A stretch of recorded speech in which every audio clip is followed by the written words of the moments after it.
I'm sorry, but it's evident. You're on your phone 24/7. No reply when I text at 10 past 11. And I swear you only tell me what I wanna hear. The real thoughts buried deep beneath the love and fears. I'm in a muddle, lost inside a puzzle here. Honestly, right now I don't really see no love in here. But I saw something in you, something in us. But I can't see a future without the trust. So I'm reminiscing visions I had at Parkers. Can't listen but finish what I started.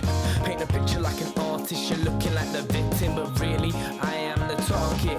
And I ain't asking for anyone's energy. I swear medically I'm needing a remedy or therapy to stop myself feeling so heavily. Mentally I haven't been acting how I'm meant to be.